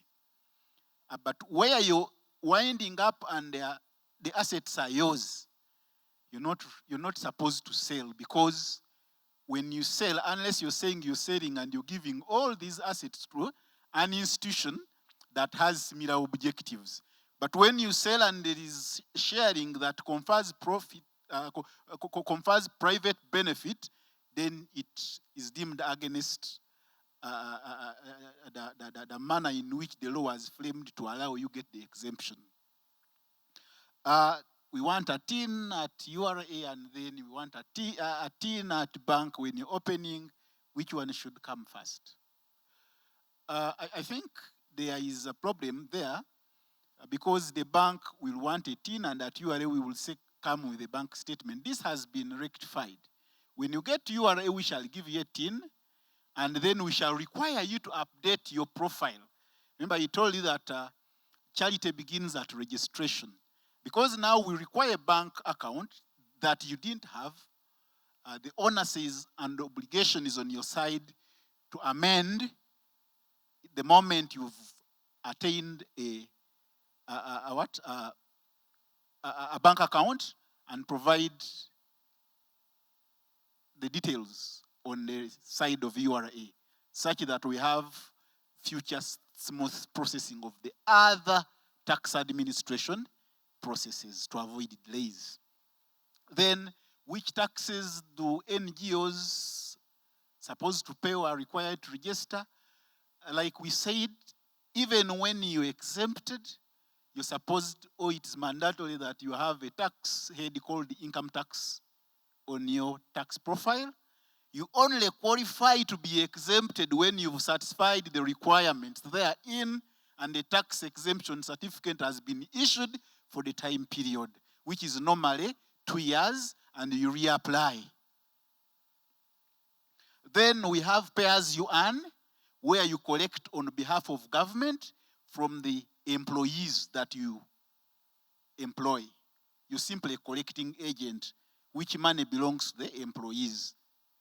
And then withholding tax, you will be required to register for withholding tax when you have been designated by the minister, depending on the amounts of transactions and supplies you deem dealing in a specific period, because it is reviewed.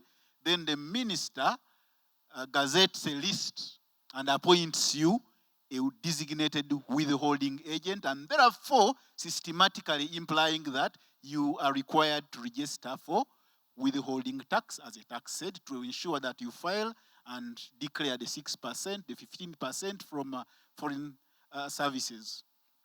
And then if you are not designated, like we said, the 6% on professional fees will be withheld by you and filed even when you are not registered or designated. Juliet was talking about, and this has appeared several, so I will merge where they're talking about tax agents. First of all, URA services are free. There is no service that is offered at URA at a cost. However, the Tax Procedures Code Act provides that in the event that you are to use a tax agent, you will appoint them by yourself through your credentials and name them as your designated appointed tax agents, for which you will be dealing, or will be dealing, URA will be dealing with them with authority from you on your behalf. There is no such a thing that URA will tell you, bring a tax agent. It is not, where it is happening and they are telling you, it is not mandatory. The law provides that in the event that you're going to provide us with a tax agent, you appoint them yourself. For other reasons, if I may clarify, for purposes of customs, because I didn't pick whether a person or some of the aspects or point of line you're asking is from the customs point. For customs, it is an international requirement that tax bodies from the world customs protocols, there are different laws that came and brought this. You are supposed to deal with a clearing agent who is certified, registered, and has been given a certificate to operate as a clearing agent to help you clear your commodities. It is international standard, it's international protocol. So if you're looking at those tax agents where you are referred to get a tax agent to help you clear ABCD, that is international protocol. And then, of course, provisional versus final, I have talked about. Then someone talked about that he has a TIN, he doesn't know about it, he's receiving messages, he was in the middle there. I think I would want to get this TIN and probe more, but in most cases, we are using a data-driven approach. And in one way or the other, if it is not you, your detail, your credentials were used by someone, one, to register for umeme in multiple meters, two, to register for national water in more than 1 meter. Okay? So when these are provided at URA and Twaha has more than 3 meters registered in his name for national water utility, umeme, it is automatic presumption and conclusion that perhaps you have rental property, and in that manner, the authority has registered you, and then it is not cast on stone. If you so provide that, please, that other house is for my mother, and there is evidence to that effect. The other house is our upcountry home, and it is there really. In Imbarara, the Imbarara office can come and see what actually happens there. Then such a TIN that has been registered without your knowledge can be deactivated. These TINs are not cast in stone. However, we will also accept that we have many Ugandans who don't want to pay their fair share of tax. And so we are using these other methods to discover them, and we've discovered many, and they are paying their fair share of tax now. So that you need to get URA. If at all the gentleman is here, I will interest myself to get that TIN, and then I'll dig out the details to see that that is resolved. Then, when you're procuring items for organizations, you're not exempted from VAT. They are giving you invoices. I pronounce myself this way. The tax exemption certificate you get are solely for income tax. It is only those institutions that are listed in the first schedule of the VAT Act as exempt organizations that shall be exempted from paying VAT. And those are international listed organizations. World Bank, African Development Bank, United Nations, that caliber. VAT is a tax whose effect and burden is borne by the final consumer. And in this event, most of the organizations that are non-government organizations, not for profit, the items you procure, they are in the line of a final consumer. And therefore, it is against that background that you see that the supplies you get have the 18% factored in.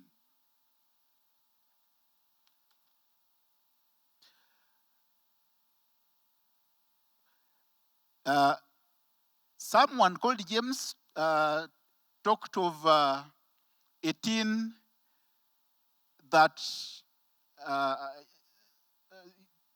is no longer using, but is still he reported, and they are still sending messages. Was that from Natete? I suppose yes. I remember. It's an organization. Yes. Yeah. An organization ran out of funds, reported to Natete. There is a formal way to do it, not merely reporting. I request you to again visit either Natete or at the fourth floor, the third floor of the URA tower, which is register maintenance, and fill a form called deactivation form. Because if you simply reported, perhaps it remained on the desk of someone where you reported and it was not put in the system. It's the reason why you're receiving recurrent reminding messages. There should be a formal deactivation, and the tin will be deactivated until when you resume active business. Upon resumption, you will apply for reactivation, and the tin will be reactivated.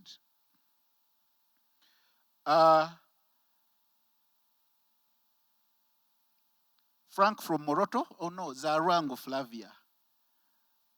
The benefits that accrue from being a tax agent, incidentally, there are no benefits that accrue from being a designated withholding tax agent. This list comes from the Minister of Finance and gazettes you to help government collect the 6%, the 15% from services that you're importing as final taxes from those foreigners, and you remit them to government. So there is no totally private benefit you may get as a designated tax agent. Ronald Frank from Moroto was talking about being reminded all the time, even when they have paid. I think we apologize because these are automated systems. And where we don't remind, again, it becomes a challenge. And people will hold us accountable that you did not remind us. Volunteers, as long as they are above the threshold for pay as you earn, you are supposed to withhold and declare their payee to URA. Whoever dealt with a driver, that was unethical. We have a whistleblowing mechanism that is on the URA portal. You ought to visit and totally get help. And we dig out this because we operate on 3 core values of professionalism, integrity, and patriotism. Thank. Okay. There were several questions, but if time is not our best ally, then I can stop here. Thank you. Time is not our best ally. Twaha is here, Dorothy is here, we have the booth there. But that clap was it clapping or are you saying what? Warming up. Thank you, Twaha. Sorry for cutting you short. Time definitely is not. And URA was a hot cake or is still a hot cake here. But we have the contact. You have Twaha there, Dorothy is here. The booth is behind there. Please don't go without sharing those TIN numbers, especially. Okay, Stephen, a few minutes. All right, thank you. One, we appreciate the feedback. I have about 4 questions that I will answer as one. One question said, why do we charge as PDPO, yet FIA doesn't charge? Another question is around annual registration. The registration and annual renewals. Why 1 year? That's such a short time. One said, working with you is easy, but the challenge is the validity of 1 year, yet we have to pay 100,000 every renewal. Okay, one started by saying the office is infamous.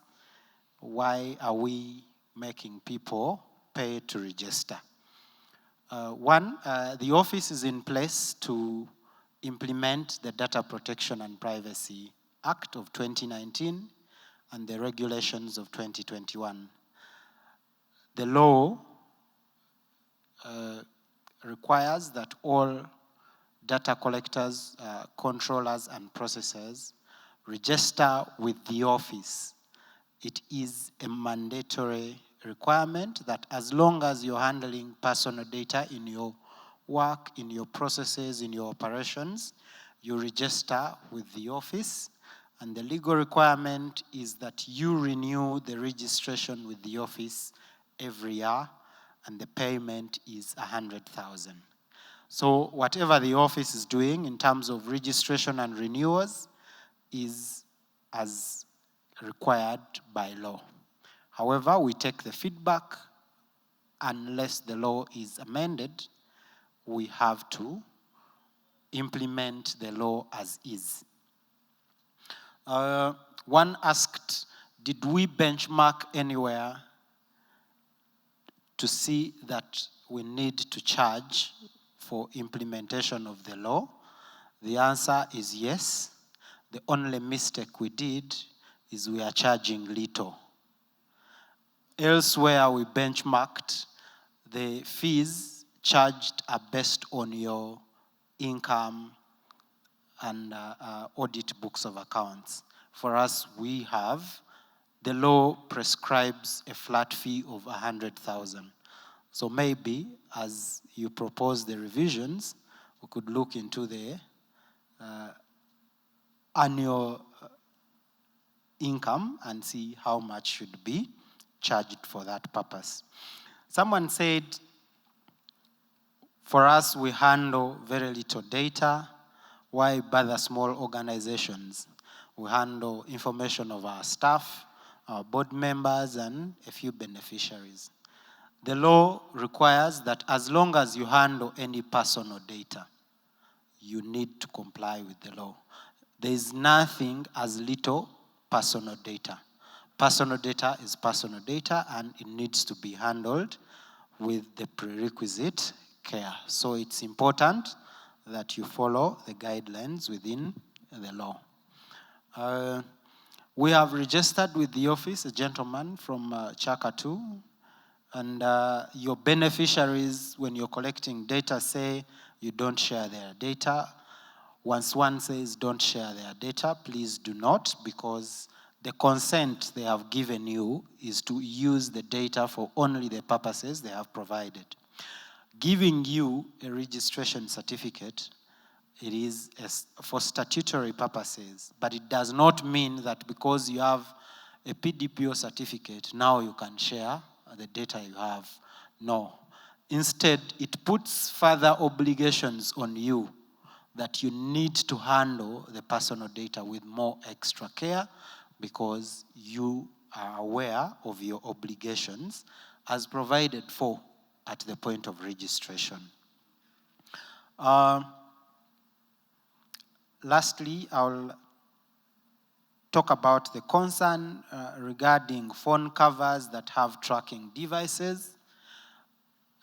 One, it is against your privacy to be tracked unless you want to be tracked in any way. For that case, if you do not know who is tracking you, it makes it worse. So it's important that we take care of our privacy. Let's know the devices that we are using. If it is your phone, know what services you have activated. Let's take that caution. The information provided in hotels, say check-in, you provide all your personal data and the like. It's your right to know why the hotel is asking you for that personal data, what they are going to use it for, who they are going to share it with in case they have to. So take a further step, find out why that data is being collected so that you can be able to know how much to provide of your personal data for the purpose of the service that you need to be provided. That's all from the questions directed to PDPO. Thank you. Thank you very much. Stephen, please appreciate Stephen. Thank you, Stephen. Thank you, Twaha. Thank you, Bernadette. And thank you, Dorothy. Please stand here for a photograph for the panel. Yona, please come and thank the panelists as you prepare to invite Mrs. Margaret Sekaja to close. We have really talked to our regulators, haven't we? Haven't we? We have talked and talked to the regulators. But that clap, is it clapping for? Dorothy, please. Dorothy, please, quickly. Come and take. Yes. As Yona, Dorothy, please come. You can help me take this to Yona as well.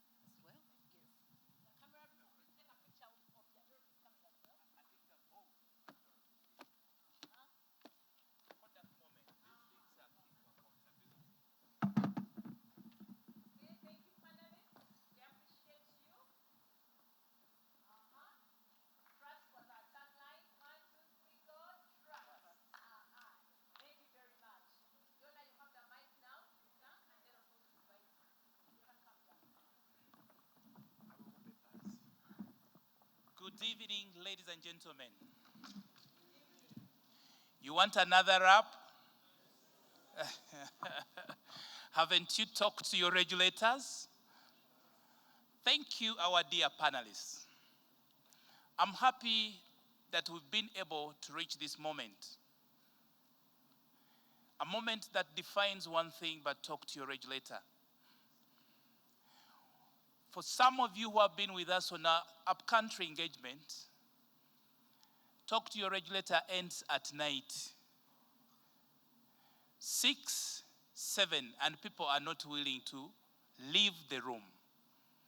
It's one of the activities that has 99% level of concentration.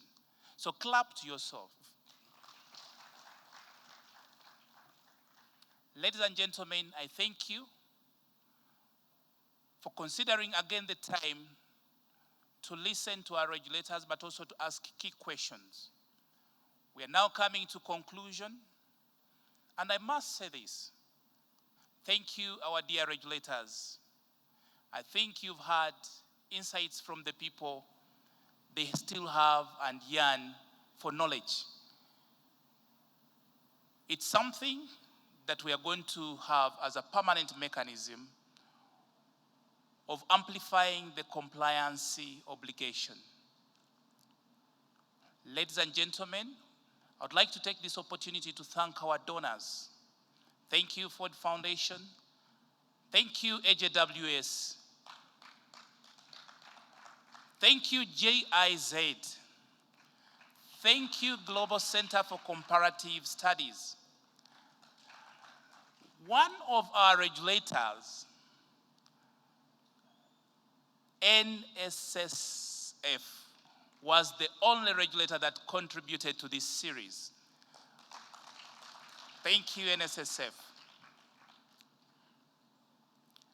Ladies and gentlemen, I don't want to take a lot of your time, but to say that the report that was presented today, those are preliminary findings. We are going to integrate some of the issues and concerns that have come out from here to come up with a final report. And we shall call you for the launch of the report. It's a very detailed report that is going to greatly inform the regulatory framework in this country. And we hope that our regulators are going to take the findings in good faith. I'm glad to say that we've already gotten a lot of commitment from several regulators, and they're ready to implement some of the recommendations that we are putting in the final report. They have the blueprint, they have the blue data, but we still feel that we need to refine it to a fine finish. To our online guests, please, thank you. It's unfortunate to say that we are not paying for your data, but you've committed from morning to be online and participate in this series. I'm glad to also inform you that the online guests are beyond Uganda. We have several guests from the Eastern Southern Africa, Western Africa. Someone has just called me from Europe watching this and following the discussions. They are borrowing a lot from our engagements today, and I'm happy that Uganda is presenting a model of independence spaces for dialogue. Without wasting a lot of time, again, allow me call one and only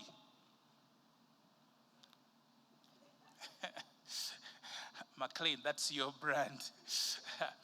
She's a mentor to most of us. We are proud of her.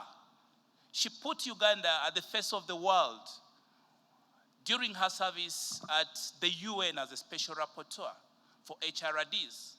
She has made a lot of reports in line with the situations of HRDs in the world. We are proud of you, Madam Margaret Sekaja. Please come and give us our closing remarks. As she's coming, we shall engage you again virtually on several engagements. One of the questions that has come up is the element of beneficial ownership. We are to do a regional, that is continental event on beneficial ownership coming soon, June 26th. We are also running several studies on aspects of securitization across the region, and also have further engagement within a few weeks from now. Please follow us online, but we are here to be your civic advisor. Madam Margaret, please.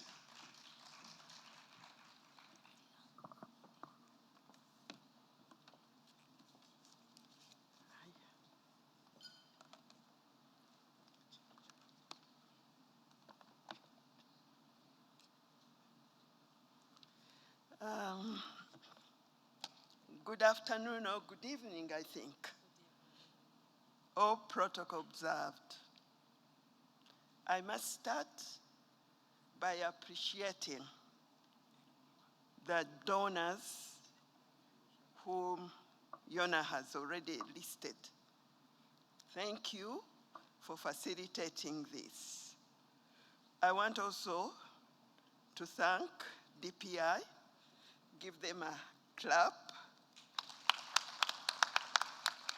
for this good idea of bringing people together to be able to exchange views and share on a day like this.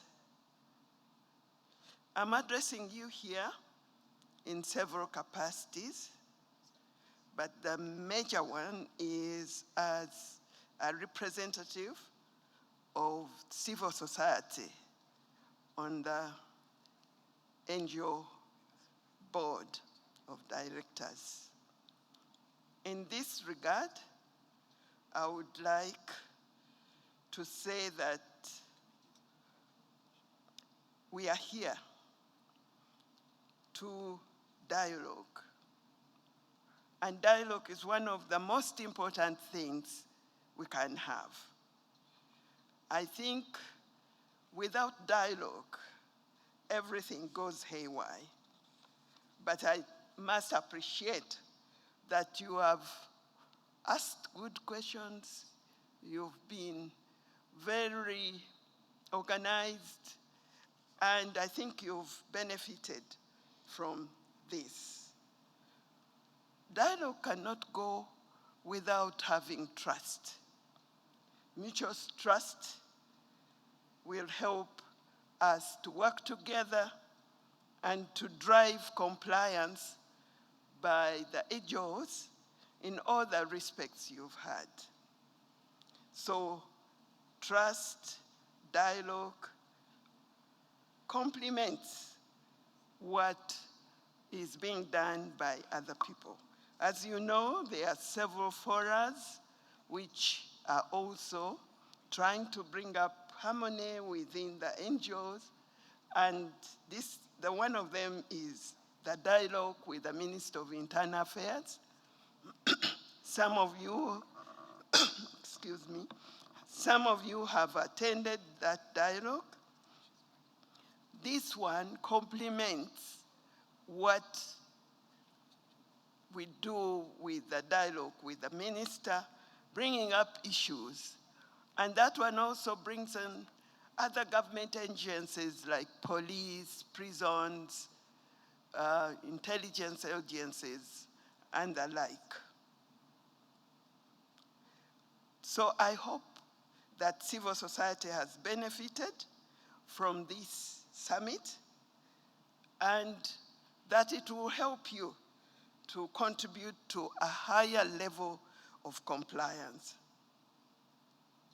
I would like to appeal to all NGOs to embrace all efforts designed to enhance sustainable relationship with the regulators and the government of Uganda.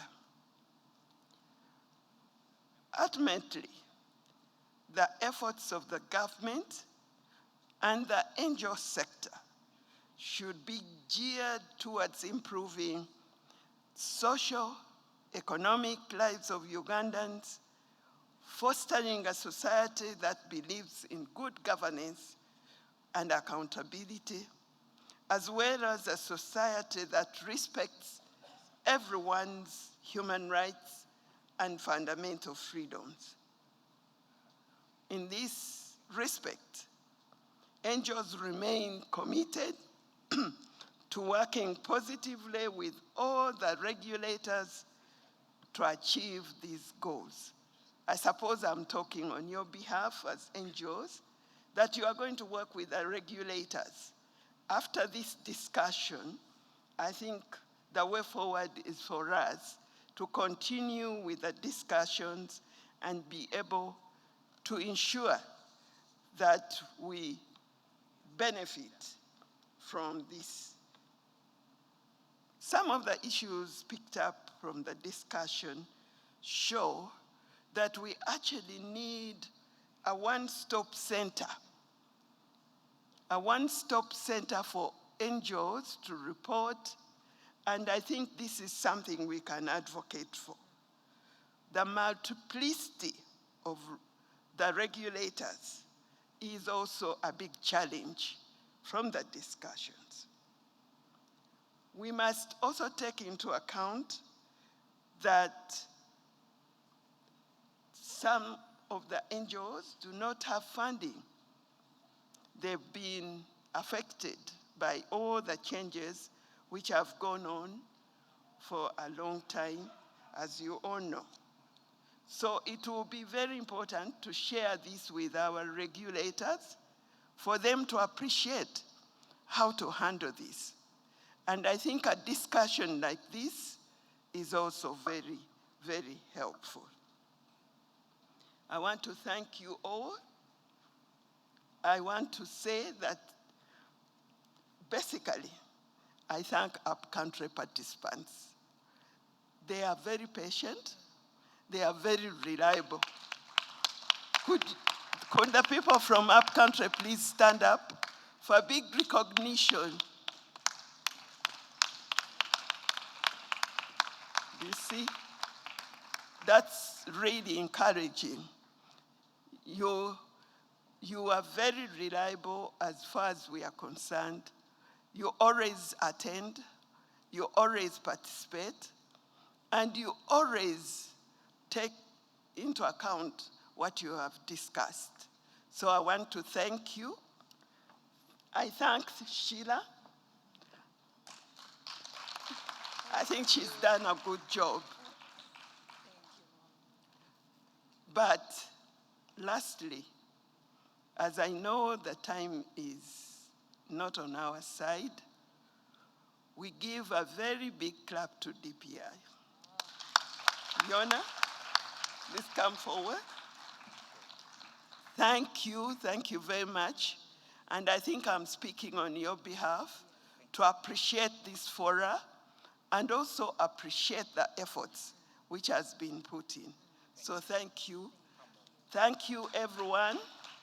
And I wish you safe travel with those who are going back and a good day for you who are still here. So thank you very much, and we hope that in future you will still answer to the call to come and contribute and be able to move our country forward. I thank you very much. Wow. And I close this summit. Wow. Thank you. Thank you so much, Mrs. Sekaja.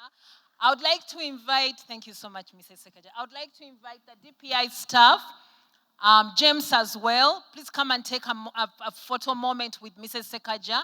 Please, DPI staff, if we have a Civic Advisory Hub, the directors, if they are here of DPI and Civic Advisory Hub, quickly, it's 5:30. James, please come. We never took a picture of James. DPI staff, I know you're very humble. You don't want to be in Butala. And for sure enough, they are not here. Okay, we have James. They are coordinating. Okay, let's take that picture. McLean, a director, please come. Fred, please run. Hilda, please come, run. Want to take that picture? Bira, you DPI stuff? Okay. Hilda, we're waiting for you, and Fred. I don't see Helena. I don't see Edson, but I know what's going on. Okay. So thank you very much. There, go. Here. Hilda, here. The steps are here. Yes. James. I forgot to thank our consultant for the report. It's a good beginning. We are hoping we'll get a lot from it. Thank you very much, Doctor. Thank you, Doctor. Thank you. Okay. We are saying, what? Trust. 1, 2, 3, go. Trust. One more. 1, 2, 3, go. Trust. Thank you very much. Can we have the national anthems? Don't go. Let's go. Let's just stand there. That 2. I hope you're ready. Let's all stand up.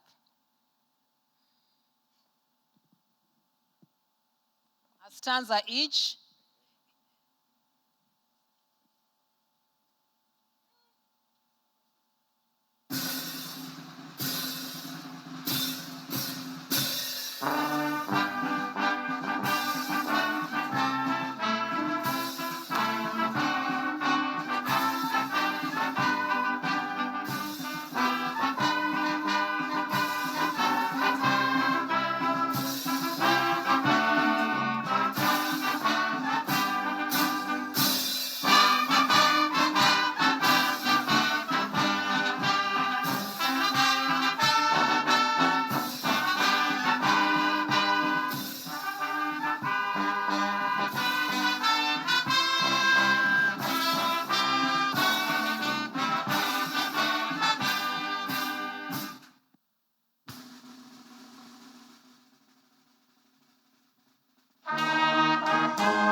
Thank you very much. God bless you, and journey mercies for those who will be traveling.